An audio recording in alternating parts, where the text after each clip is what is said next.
One nation one election यानी एक राष्ट्र एक चुनाव, ये बीजेपी के मैनिफेस्टो का सबसे बड़ा मुद्दा रहा है। हालांकि हमारे देश में वन नेशन वन इलेक्शन का पॉलिसी आज़ादी के 15 साल बादों तक फॉलो किया गया था, पर इंदिरा गांधी और राजीव गांधी के सरकार के समय में सरकार के द्वारा कुछ ऐसे कदम उठाए गए और शक्तियों का कुछ ऐसा उपयोग किया गया जिसके कारण एक साथ 9 राज्यों की सरकार गिराई जा रही थी, और इसके कारण कई लोकसभा भी भंग हुए और कई सारी विधानसभा भी भंग हुए, जिससे ये वन नेशन वन इलेक्शन की पॉलिसी का सीक्वेंस टूट गया। वो समय कुछ ऐसा था जब प्रधानमंत्री के द्वारा लोकसभा के 5 साल के कार्यकाल को कभी 4 साल में बदल दिया जाता था, तो कभी उसी 5 साल के कार्यकाल को 6 साल में बदल दिया जाता था। इसका मतलब सरकार अपनी मर्जी से जिस तरीके से चाहे वैसे चुनाव करा रही थी। आज हम देखेंगे कि वन नेशन वन इलेक्शन का पॉलिसी जो हमारे देश में आज़ादी के समय से चलता आ रहा था, उसे हमारे देश में कैसे नष्ट किया गया और क्या ये दोबारा लागू हो सकता है, और अगर लागू हो सकता है तो इसके लिए हमें संविधान में कौन कौन से बदलाव करने होंगे। वन नेशन वन इलेक्शन को समझने के लिए हमें भारत के चुनाव प्रणाली को पहले समझना होगा। भारत का संसदीय व्यवस्था ब्रिटेन से लिया गया है,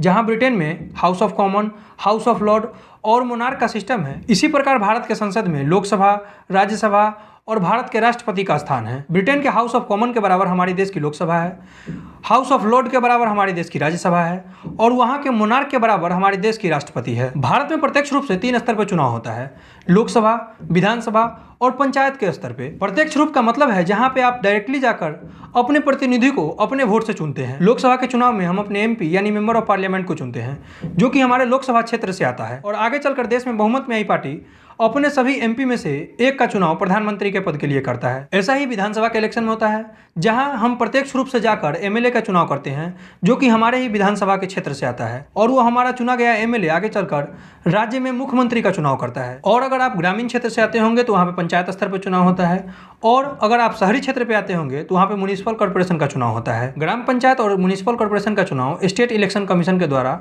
कराया जाता है। वहीं लोकसभा और विधानसभा का चुनाव इलेक्शन कमीशन ऑफ इंडिया, जिसे हम भारतीय चुनाव आयोग कहते हैं, उसके द्वारा कराया जाता है। ग्राम पंचायत और म्युनिसिपल कॉर्पोरेशन का चुनाव हमारे देश में आज़ादी के समय से नहीं था। 24 अप्रैल 1993 को हमारे संविधान में 73वां संशोधन करके ग्राम पंचायत को संवैधानिक मान्यता दिया गया। वहीं 74वां संशोधन करके नगर पालिका, या जिसे हम म्युनिसिपल कॉर्पोरेशन कहते हैं, उसको संवैधानिक मान्यता दिया गया था। भारत में सबसे पहला चुनाव 25 अक्टूबर 1951 से लेकर 21 फरवरी 1952 तक चला था, जहां पे लोकसभा और विधानसभा का चुनाव एक साथ ही कराया गया था। ध्यान दीजिएगा, वन नेशन वन इलेक्शन का ये मतलब नहीं होता कि पूरे देश में चुनाव एक दिन में ही कराया जाए।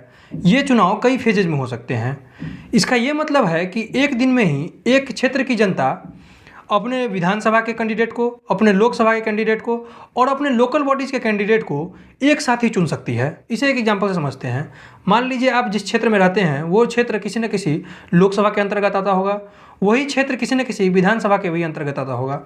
अगर आप शहरी क्षेत्र में रहते हैं तो वो किसी न किसी म्युनिसिपल कॉर्पोरेशन के अंतर्गत आता होगा, या अगर आप किसी ग्रामीण क्षेत्र में रहते हैं तो आपका क्षेत्र किसी न किसी ग्राम पंचायत के अंतर्गत आता होगा। तो वन नेशन वन इलेक्शन का मतलब है कि आपको इन सभी चुनाव के लिए अलग अलग दिन जाकर वोट देने की जरूरत नहीं है। किसी एक दिन ही आपको बुलाकर अलग अलग ईवीएम पे सभी कैंडिडेट के लिए आपसे वोटिंग करवा ली जाएगी। हमारे देश में 1952 से 1967 तक चुनाव में यही पैटर्न चला आ रहा था, जिसमें हर एक 5 साल में लोकसभा और विधानसभा का चुनाव एक साथ कराया जाता था।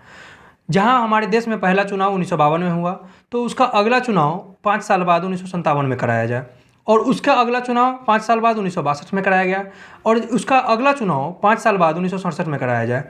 कायदे से 1967 के बाद अगले 5 साल में अगला चुनाव 1972 में होना चाहिए, पर हमारे देश में 1971 में ही चुनाव करा लिया गया था। अब ऐसा कैसे हुआ? हमारे देश में समय से पहले लोकसभा और विधानसभा के चुनाव कराने के कई सारे कारण हो सकते हैं। पहला, लोकसभा या विधानसभा में सरकार अपनी बहुमत खो दे, और दूसरा, डिफेक्शन का केस सामने आए। डिफेक्शन, जिसे हम दल बदल कहते हैं, जिसमें किसी एक पार्टी के सांसद या विधायक अपना पार्टी छोड़कर किसी और पार्टी को ज्वाइन कर ले। और सबसे इंपॉर्टेंट, हमारा संविधान आर्टिकल 85 के तहत प्रधानमंत्री को और आर्टिकल 174 के तहत मुख्यमंत्री को यह शक्ति देता है कि राज्यपाल और राष्ट्रपति को सलाह देकर किसी भी लोकसभा या किसी भी विधानसभा को समय से पहले ही भंग करा सकती है। इस शक्ति का उपयोग 1967 के बाद इंदिरा गांधी और राजीव गांधी के द्वारा अपने फायदे के लिए भरपूर किया गया। जहां 1967 के बाद 1972 में चुनाव होना चाहिए था, वहीं इंदिरा गांधी के द्वारा उस चुनाव को 1971 में ही करवा लिया गया, क्योंकि 1969 में कांग्रेस के दो टुकड़े हो गए। एक पार्टी कांग्रेस ओ बनी यानी कांग्रेस ऑर्गेनाइजेशन, और दूसरी पार्टी कांग्रेस आर बनी यानी कांग्रेस रिक्यूलाइजेशन। इंदिरा गांधी कांग्रेस आर यानी कांग्रेस रिक्यूलाइजेशन के समर्थक थी, पर कांग्रेस के दो टुकड़े होने पर इंदिरा गांधी को कुछ छोटे पार्टियों के साथ गठबंधन करके सरकार बनानी पड़ी, जिससे इंदिरा गांधी असंतुष्ट होकर 1970 में ही राष्ट्रपति को कहकर 1972 के चुनाव को 1971 में ही करवा लिया। ठीक है, 1971 में अगर लोकसभा का चुनाव हुआ तो अगला चुनाव कायदे से 1976 में होना चाहिए, पर बीच में इमरजेंसी आ गया, जिसके कारण इंदिरा गांधी के द्वारा संविधान में ये लिखवा दिया गया कि लोकसभा के 5 साल के कार्यकाल को बढ़ाकर 6 साल कर दिया गया है। तो इसके कारण जो चुनाव 1971 के बाद कायदे से 1976 में होना चाहिए था, वो 1 साल बढ़ाकर 1977 में करवाया गया। इसमें जनता पार्टी की सरकार बनी, जिसमें मोरारजी देसाई प्रधानमंत्री बने, पर उस समय मोरारजी देसाई के द्वारा आर्टिकल 356 का भरपूर उपयोग किया गया। आर्टिकल 356 में बताया गया है कि केंद्र सरकार किसी राज्य में राजकीय आपातकाल घोषित करके वहां राष्ट्रपति शासन लगा सकती है, और राष्ट्रपति शासन लगाने के बाद वहां की विधानसभा भंग हो जाएगी। इस आर्टिकल का उपयोग करके मोरारजी देसाई के द्वारा देश में एक साथ 9 राज्यों के विधानसभा भंग किए गए थे। मोरारजी देसाई की सरकार बस 2 साल ही चल पाई, और 1979 में जाकर मोरारजी देसाई की सरकार अपना समर्थन लूज कर दी, और 1980 में जाकर फिर से चुनाव कराया गया, जहां इंदिरा गांधी फिर से प्रधानमंत्री चुन के आई, और फिर से इंदिरा गांधी के द्वारा भी उसी आर्टिकल 356 का उपयोग करके उन सभी राज्यों में विधानसभा भंग कराया गया, और फिर से उस राज्यों में चुनाव कराया गया। 1980 में जो चुनाव हुआ था, तो कायदे से अगला चुनाव 1985 में होना चाहिए था, पर नवंबर 1984 में ही इंदिरा गांधी की हत्या हो जाती है। राजीव गांधी को उस समय लगता है कि देश में इस समय जबरदस्त सहानुभूति का लहर है, अगर इस समय फिर से चुनाव कराया जाए तो दोबारा सत्ता हासिल किया जा सकता है। इसीलिए राजीव गांधी के द्वारा समय से 2-3 महीने पहले ही फिर से चुनाव करा लिया गया था, और इसके बाद 1984 से 1999 तक कई सरकारें बनी और कई सरकारें गिरी, क्योंकि किसी भी पार्टी के पास संपूर्ण बहुमत नहीं था, क्योंकि केंद्र में 20-20 पार्टी मिलकर सरकार बना रही थी, जिसमें 1999 के बाद 2004 में चुनाव कराया गया, 2004 के बाद 2009 में चुनाव कराया गया, 2009 के बाद 2014 में चुनाव कराया गया, 14 के बाद 19, और 19 के बाद फिर वापस 24 में कराया गया। इसी प्रकार केंद्र में इतनी सरकारें बदलती गई, जिससे लोकसभा का चुनाव काफ़ी प्रभावित हुआ, और लोकसभा और विधानसभा का चुनाव जो पहले साथ में हुआ करता था, उसके समय में काफ़ी बदलाव हो गया। अगर आप सभी मुद्दों पे बड़ी बारीकियों से ध्यान दे रहे होंगे तो आप सोचेंगे कि इसमें दिक्कत क्या है, चुनाव एक समय पे हो या अलग अलग समय पे हो। तो इसमें इसके पक्ष के लोगों का मानना है या सरकार का मानना है कि एक साथ चुनाव न होने से हमारे देश में चुनाव के खर्चे बढ़ जाते हैं, जो कि अगर सरकार ऐसा सोचती है तो सरकार कहीं ना कहीं गलत सोच रही है, क्योंकि इलेक्शन कमीशन की रिपोर्ट में बताया गया कि 2014 के लोकसभा के इलेक्शन में लगभग 4000 करोड़ का खर्च आया था। यह राशि इतनी बड़ी इसलिए नहीं है क्योंकि हमारे देश में